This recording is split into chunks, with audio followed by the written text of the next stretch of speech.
Salut tout le monde. Donc, je reviens avec une autre vidéo. J'espère que vous allez bien. Désolée si vous êtes un peu choqués, parce qu'en ce moment, je passe par plusieurs phases capillaires. Je peux passer du très lisse au caché au afroé. Donc, voilà. Là, en ce moment, je suis un peu en mode route. Bref, ça me rappelle quelques souvenirs. Ne faites pas attention à ça. Bientôt, je vais encore me recoiffer. Voilà, c'est juste le temps de faire une petite pause pendant un moment, de laisser un peu à l'état nature, prendre l'air, bref. Ne faites pas attention à ça. Voilà. Donc là, j'ai un peu plus de temps pour répondre et j'ai envie de faire une vidéo sur, vous savez, la polémique qu'il y a là depuis hier soir, on va dire, par rapport à Carlos Matens, je crois, Bilongo. Voilà, parce que ça correspond un peu à ce que je disais ces derniers temps. Donc moi, j'aime pas trop surfer sur des polémiques et tout en rabâcher les mêmes choses, mais là, je trouve que c'est vraiment intéressant parce que c'est en lien avec ce que j'avais dit la dernière fois, malheureusement. Voilà. Des fois, j'ai l'impression d'avoir des ressentis. C'est pas vraiment de la voyance, mais des ressentis quand je pense fortement à quelque chose. Ben après, souvent, il se passe quelque chose par rapport à ça. Je sais pas, ces temps-ci, j'ai réécouté des anciennes chansons que j'aimais bien de Didena. Et là, par exemple, il y a Takeoff, un de ses potes qui est décédé. Bon, bref, c'est trop bizarre. Bon, bref, ça, j'en reparlerai dans une autre vidéo. Donc, et aussi, j'ai un commentaire, j'ai une personne qui s'appelle Winter TV, je crois. Donc, je pense que c'est un Européen, peut-être. Vraiment, je suis désolée. Il m'a demandé, oui, on parle souvent des migrants, des clandestins africains et tout. Mais qu'est-ce que vous pensez des Blancs qui émigrent ou qui sont appelés expats à l'étranger alors qu'eux aussi vont vivre à l'étranger? Malheureusement, Agent Smith et Gildas Morta, quelque chose comme ça, je les aime bien, il n'y a pas de problème. Mais ils m'ont pas vraiment laissé le temps de répondre et ils ont marqué au moins 2-3 paragraphes comme ça. Et moi, quand c'est des longs commentaires, j'aime bien prendre le temps de bien répondre, quoi. Parce que je me vois pas répondre juste une phrase. Donc c'est pour ça que j'ai mis un cœur et je vais revenir dessus. Bon, je vais faire une réponse orale et après une réponse écrite. Parce que j'ai besoin de parler de l'autre sujet aussi. Bon, moi, vraiment, réponse rapide. Moi, je pense que, malheureusement pour nous, je sais que vraiment, allez, on va dire des années.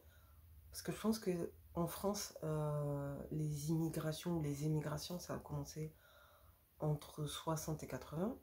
Et donc, là, malheureusement, j'ai pas des dictionnaires, mais d'après mes cours d'histoire géo et d'éducation civique de collège, il me semble que une personne qui émigre ou qui s'expatrie, c'est une personne qui décide volontairement d'aller travailler ou d'aller vivre autre part, de manière légale, on va dire, en ayant un visa, tout ça. En gros, moi, ce que je compte faire pour aller vivre en Afrique du Sud. Et je vais pas vous mentir, c'est pas évident en fonction des pays, ça peut coûter très cher, les papiers peuvent être très longs à faire. Et il me semble que immigrer, il va falloir que je regarde, excusez-moi, je sais pas si je me trompe, mais il me semble que c'est quand tu vas vivre et t'installer dans un pays sans avoir tes papiers en règle ou en venant un peu de manière clandestine et tout.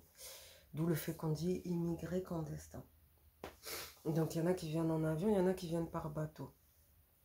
Et donc moi je sais que des années 60 aux années 80, il y avait beaucoup des gens des îles, des Africains, tout ce que vous voulez, même des Espagnols, des Européens de l'Est et tout, qui venaient en France, mais avec des papiers souvent. Donc ce n'était pas vraiment mal vu, et en plus ils étaient plutôt minoritaires, donc ce n'était pas vraiment mal vu.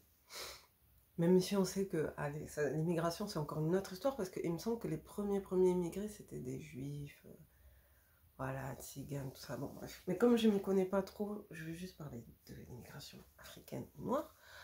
Donc nous le problème c'est que, allez on va dire des années 80 jusqu'à 2000, et donc moi je suis issue de ça, début 90, 93 on va dire. Ma mère elle est venue en 89 et mon père il était venu au début des années 80 mais pour les études. Et ma mère, elle avait envie de vivre ailleurs, de tenter sa chance ailleurs au lieu de rester couturière en Afrique. Donc déjà même un étudiant quand même c'est bien vu, mais c'est vrai qu'une personne qui vient avec des papiers, trafiqués, tout ça. Voilà, je vais pas vous mentir, moi je pense qu'on a le droit de les appeler immigrés ou clandestins, c'est triste, mais c'est une réalité. Et c'est juste que maintenant aussi c'est beaucoup plus flagrant, pardon, parce qu'on a des gens qui sont dehors, qui vivent dehors et tout, nanana. Et je vais pas vous mentir, moi je trouve que c'est une souffrance, c'est vraiment une souffrance, c'est triste. Et je sais que même aux États-Unis, enfin dans plein de pays, il y a eu ça, des Irlandais, des Anglais qui sont partis vivre ailleurs et tout. Mais il y en a qui ont su mieux s'adapter, mieux s'intégrer, on va dire, et d'autres un peu moins. Voilà. Et moi, j'en veux un peu à nos parents qu'ils n'ont pas vraiment bien expliqué le comment du pourquoi ils sont venus vivre en Europe et qui n'ont pas vraiment fait l'effort de bien expliquer à leurs enfants qu'il faut respecter votre pays d'accueil, qu'il faut faire ça, ça, ça, ça. Et je vais dire en revanche, ben, les Européens ou même les Français, souvent qui vont vivre en Thaïlande ou en Afrique du Sud ou enfin, dans d'autres pays comme ça, les BRICS, souvent c'est les BRICS, les pays émergents, ben eux ils sont bien vus. Je vais pas vous mentir, j'ai vu des documentaires sur Madagascar à l'époque, la Malaisie et tout, c'est vrai qu'ils sont bien vus. Pour plusieurs raisons, pour des complexes que certaines populations locales peuvent avoir dus par rapport au colonialisme et tout. Ils ont toujours cette image comme quoi l'homme occidental, l'homme blanc, voilà, c'est l'homme qui va nous rapporter la modernité, qui va nous montrer plein de choses et tout.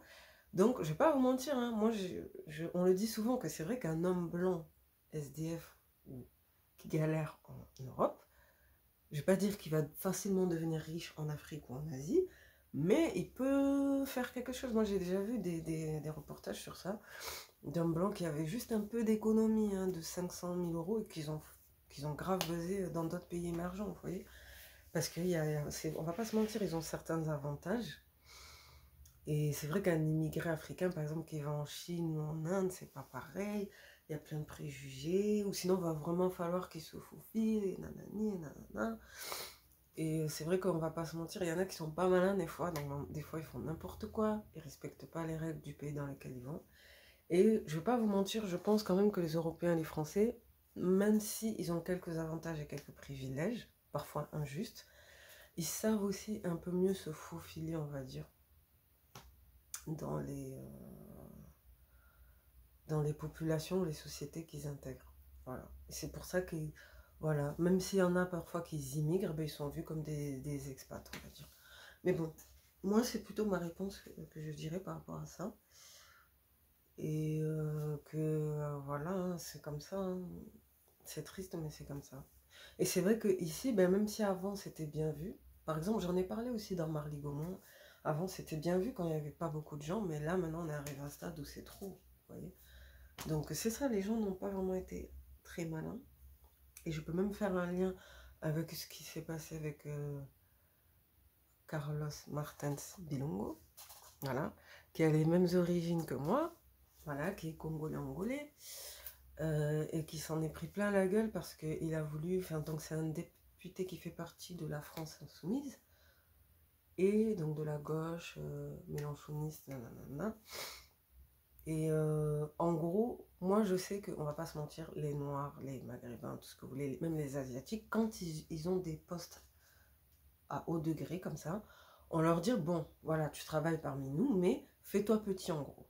On va pas se mentir, en général, c'est ce qu'on leur dit. On leur dit de pas trop en faire. Et on va pas se mentir, c'est vrai que lui, il a eu l'audacité de parler, enfin c'est bien, il a voulu parler.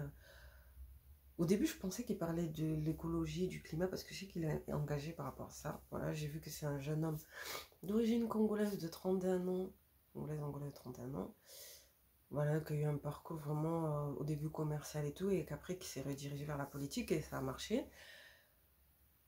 Et je vais pas vous mentir, moi je pense que ses parents ils l'ont bien chicoté parce qu'il y a des parents congolais et tout, ils rigolent pas avec les études, donc à mon avis ils l'ont bien formé pour qu'il réussisse dans la vie, chose qu'il a plus ou moins réussi, on va pas se mentir. C'est bien quand même pour un homme noir d'être arrivé à ce niveau. Et peut-être que je parlerai de Cécile Kyenge aussi en Italie, vite fait, si j'ai le temps. Donc en gros, moi je trouve qu'il a fait un parcours sans faute, c'est un garçon brillant et tout, simple, humble. Mais le truc, c'est que là, il a osé parler du fait que, bon, on parle tout le temps d'immigrés, surtout ces temps-ci. Macron qui a dit que oui, on devrait repartir les immigrés dans des campagnes et tout. Alors qu'on sait très bien qu'il y a de plus en plus de campagnes aussi, comme certains diraient, qui se font grand remplacer. Moi, je vais pas dire ça. Moi, je vais dire que oui, effectivement, il y a des Noirs et tout, des Africains qui vont vivre en campagne, alors que pendant longtemps, les Français de souche de la campagne profonde ne connaissaient même pas les Africains, ou à peine à la télé et tout. Et là, maintenant, il y en a de plus en plus qui vont en campagne. Et d'ailleurs, même, voilà, la cousine avec qui on avait grandi à la Farouette et tout, ben, pendant un moment, là, elle est partie vivre. Enfin, bon, là, elle a changé, mais après, ses parents, ils sont passés de la Reinerie à Bérat, vous voyez. Ils sont partis de quartier La Reinerie à Bérat. La campagne, Toulouse, non. Et donc, ils ont été confrontés encore à d'autres choses, mais là, je ne vais pas en parler. Donc, je sais qu'il y a de plus en plus d'Africains aussi qui vont vivre en campagne. Et en plus, voilà, mon oncle, il était maçon, donc il a construit une villa pour sa famille et tout. Il est propriétaire, et franchement, c'est bien. Mais le problème, c'est que voilà, il n'y avait pratiquement pas de noirs, donc il y a un prix à payer. C'est les jugements, les enfants à l'école qui sont les seuls noirs parfois en classe et tout. Bon, mais là, je ne vais pas en reparler encore.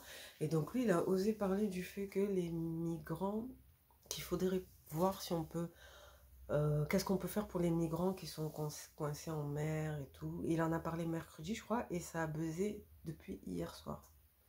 Donc en l'espace d'un jour, ça a buzzé parce que il y a un autre député, j'ai oublié son nom, Georges Pontas ou un truc comme ça, qui a osé dire qu'il retourne en Afrique.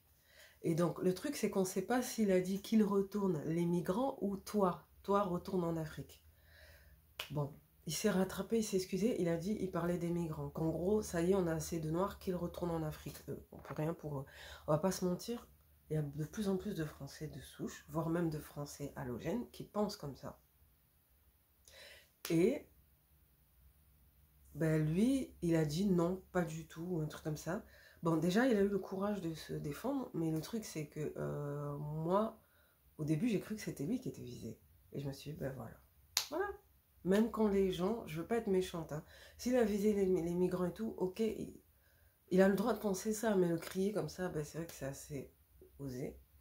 Et s'il pensait ça de lui, parce qu'on ne pourra jamais vraiment le savoir, ben moi, directement, je me suis dit, ben voilà, c'est la preuve que même une personne qui s'intègre, qui fait ceci, cela, je suis désolée pour vous, vous avez le droit de vouloir rester ici, de réussir ici, de vous dire français, et donc, par conséquent, de remplacer petit à petit les Français de souche, mais sachez que vous serez toujours plus ou moins vu comme un étranger.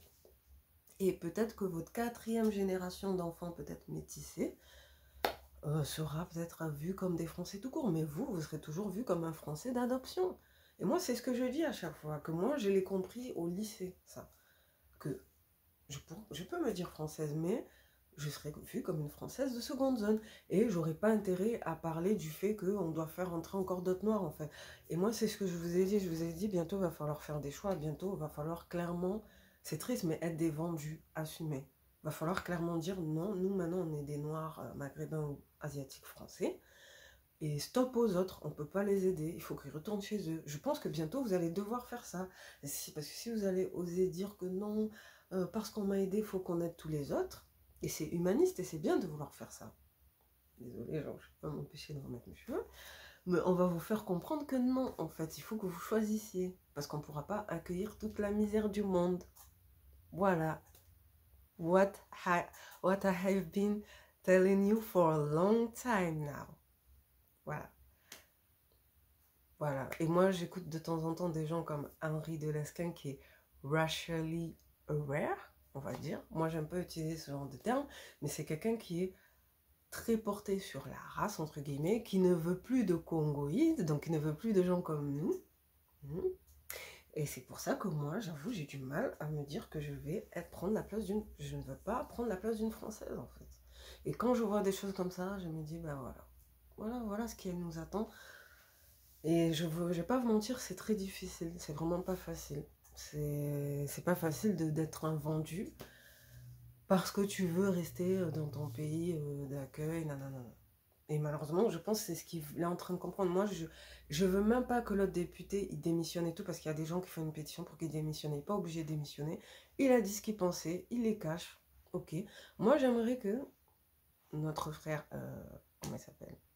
Bon, de toute façon, on est tous frères en humanité, mais comment il s'appelle? Oui, Bilongo. Remettons en question mon ami. Hmm.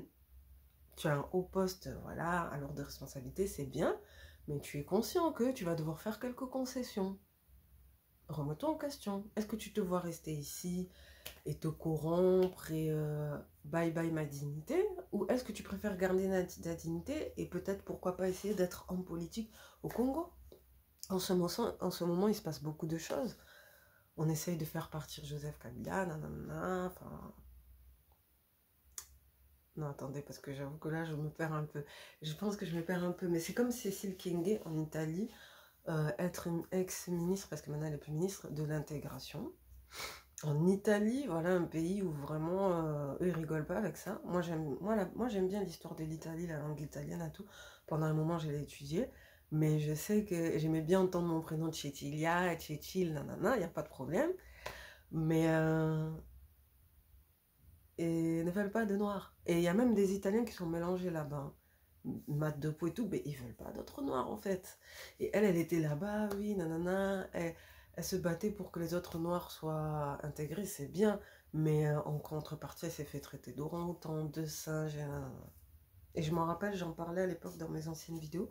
D'ailleurs, je vais mettre mon ancienne vidéo que j'avais fait sur la noyade d'un jeune Ghanéen, je pense, dans un fleuve italien. Et personne n'était parti l'aider. Et il y a une personne à la dernière minute qui est partie l'aider, mais c'était trop tard, il était déjà mort. Bon, bref, je remettrai cette vidéo. Et moi, je disais, hé, maman, parce qu'en plus, elle est renommée Mama Mokonzi. Maman, pourquoi tu vas pas te battre? Elle est du Congo RDC. Il y a plein de problèmes au Congo RDC.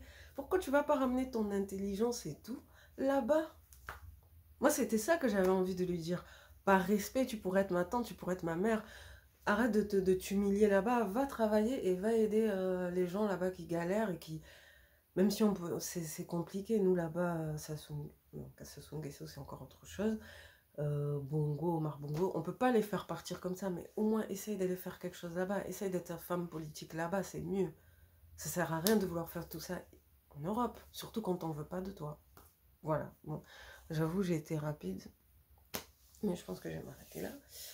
Je sais pas si vous êtes d'accord avec moi sur tout ce que j'ai dit. Merci d'avoir pris le temps de m'écouter. Ciao. Donc j'ai rien contre lui, c'est courageux et tout, de tenir tête et tout.